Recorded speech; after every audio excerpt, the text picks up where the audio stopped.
वादों पे लाने की कोशिश कर रहे थे। दिल्ली की जनता ने दिल्ली के दर्द को समझा है और उस दर्द का जो निवारण है वो भारतीय जनता पार्टी कर सकती है। इस उम्मीद के साथ उन्होंने माननीय प्रधानमंत्री को वोट दिया। सीएम फेस कौन होगा? देखिए, हमारे लिए ये विषय गौण है। हम पहले भी कह चुके हैं, भारतीय जनता पार्टी का कार्यकर्ता मुख्यमंत्री बनेगा, केंद्रीय नेतृत्व तय करेगा इसको। इस बार आपको उम्मीद है कि इस बार आपकी सरकार बन जाएगी? बिल्कुल बने। ठीक है, वीरेंद्र सचदेवा को आप सुन रहे थे। गोपाल कृष्ण अग्रवाल जी हमारे साथ जुड़ चुके हैं, भारतीय जनता पार्टी के प्रवक्ता। गोपाल जी, टैली आपके पक्ष में है, 49 सीटों पर बीजेपी इस वक्त आगे। क्या कुछ बड़े फैक्टर्स आपको नजर आते हैं इस टैली के?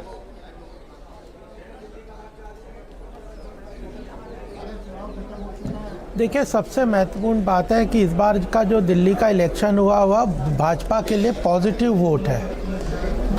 जो आप और कांग्रेस की तो अलग अलग नेगेटिविटी है ही समाज में। कांग्रेस तो बिल्कुल फेलियर है और कोहेसिवनेस नहीं है, आइडियोलॉजिकल कॉन्फ्लिक्ट है जो आप लोग कह रहे हैं।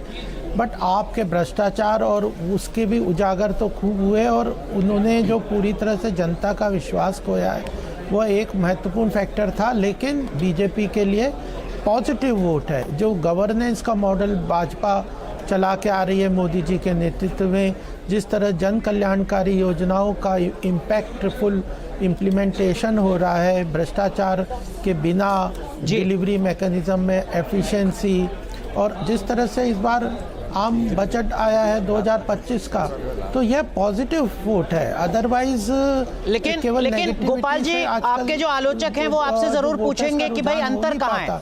भारतीय जनता पार्टी ने कहा दिल्ली विधानसभा चुनाव में कि जो आम आदमी पार्टी के एग्जिस्टिंग स्कीम्स हैं वो सारी जारी रहेंगी। 2100 को बढ़ाकर आपने 2500 कर दिया। और जहां तक करप्शन की बात है, आपके विरोधी कहते हैं कि आपके पास तो वॉशिंग मशीन है।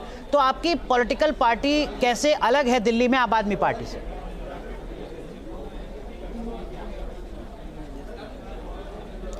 देखिए, जन कल्याणकारी योजनाएं आपकी सारी चलेंगी, ये भारतीय जनता पार्टी ने कहा।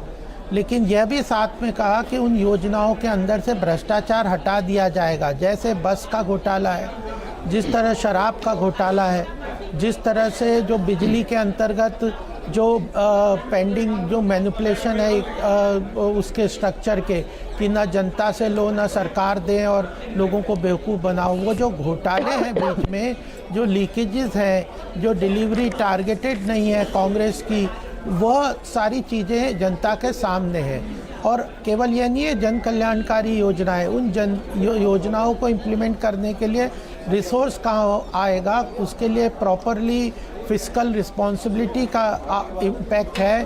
उसके अंदर बजट के अंदर अर्थव्यवस्था को तेज गति से बढ़ाने का एक रोड मैप है। एक गोपाल जी, माफ कीजिए आपको रोक रहा हूँ। आरती मेहरा जी भी जुड़ चुकी हैं, आप ही की पार्टी की वरिष्ठ नेता हैं दिल्ली की। आरती जी, बहुत बहुत बधाई आपको।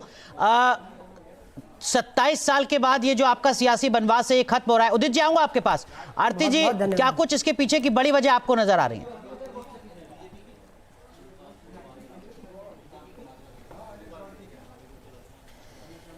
इसकी बहुत बड़ी वजह है कि लोग पूरी तरह से केजरीवाल से निराश थे। केजरीवाल ने जो व्यवस्था बदल के एक ईमानदार सुशासन की बात की थी, उसके बिल्कुल विपरीत विकास विरोधी उसका चेहरा, करप्शन में लिप्त उसका चेहरा और झूठ से भरा हुआ, फरेब से भरा हुआ चेहरा लोगों ने देखा। दूसरी तरफ लोगों ने देखा कि नरेंद्र मोदी जी का चमकता हुआ व्यक्तित्व, नरेंद्र मोदी जी की डिलीवरी की पावर जो देश भर में चल रही है, जिसने देश में ही नहीं विश्व में भारतवासियों का परचम लहराया हुआ है, ऐसा व्यक्ति जो कहते हैं, मतलब मोदी की गारंटी के पूरे होने की गारंटी जी, तो लोगों ने का जो भ्रम है वो टूट गया है। ठीक है। और नरेंद्र मोदी जी की पार्टी, उनका नेतृत्व, उनकी डबल इंजन की सरकार में तो कैसे अब दिल्ली को बदलेंगे? आरती जी, मैं आपसे समझूंगा, आप बनी रहिए हमारे साथ। संजीव सर, आपने लगभग 8 सवा 8 बजे के आसपास कहा था कि यार लगभग 10 बजे तक रुको। 9:30 से ज्यादा बज चुके हैं। आपको लगता है कि अब कोई चमत्कारिक ढंग से बदलाव हो पाएगा इस टैली में? और अगर नहीं तो इसका मतलब अब आने वाले वक्त में क्या सर? भाई, बदलाव होता है तो चमत्कार ही होगा अब। मतलब आपके प्रश्न का उत्तर दूं तो मुझे नहीं लगता कि अब कोई बहुत ज़्यादा गुंजाइश बची है। और जिस तरह की लीप बीजेपी ले चुकी है, और आप तो उससे आधे से भी नीचे चली गई है। 20-21 पे आप है, वो 50 के नज़दीक है, तो मतलब अब खेल करीब करीब निर्धारित हो गया है। तो जैसे मैं पिछली बार कह रहा था आपके उत्तर में कि आने वाला समय कष्टप्रद होगा, क्योंकि उनकी पूरी जो फलसफा है, पूरी जो राजनीति है, भाई अरविंद केजरीवाल के खिलाफ ये नतीजा है, आप पार्टी के खिलाफ नहीं है ना। आप पार्टी और अरविंद केजरीवाल एक ही चीज़ थी करीब करीब। खैर वो तुलना भी गलत है, इसलिए मैं नहीं करता, लेकिन तो ये नतीजा उनके खिलाफ है।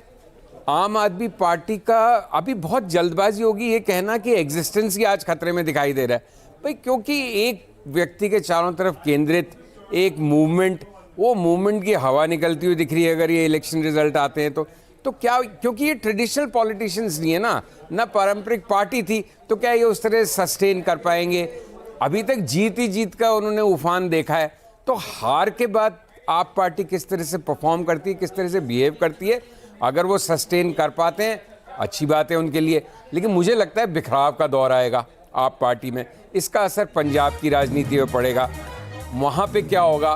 कांग्रेस को लाभ है पंजाब में भी और दिल्ली में भी, दोनों जगह। दिल्ली में उमर अब्दुल्ला ने पोस्ट किया सर, वो कह रहे हैं और लड़ो आपस में, और लड़ो वो जो एक आपस में। OTT सीरीज थी जिसमें था कि कर लो मीटिंग। सही बात है भाई, आप अपने कश्मीर में बैठे कुछ भी बोल सकते हैं, है ना, लेकिन और लड़ो आपस में तो कांग्रेस क्या नहीं करती, मरता क्या ना करता, निपटते ही रहे क्या? मतलब वो इसलिए है क्या? उस तरह से तो गांधी नहीं ना कि एक गाल फिर दूसरा गाल फिर तीसरा गाल चौथा पांचवा गाल कहां से लाओ आप थप्पड़ खाने के लिए? ठीक तो आप कितने निपटोगे रीजनल पार्टी से? ठीक है सर, आपको जाना भी है। बहुत बहुत शुक्रिया आप तक जुड़ने के लिए सर। आपका बहुत अच्छा लगा आपके साथ कार्यक्रम में।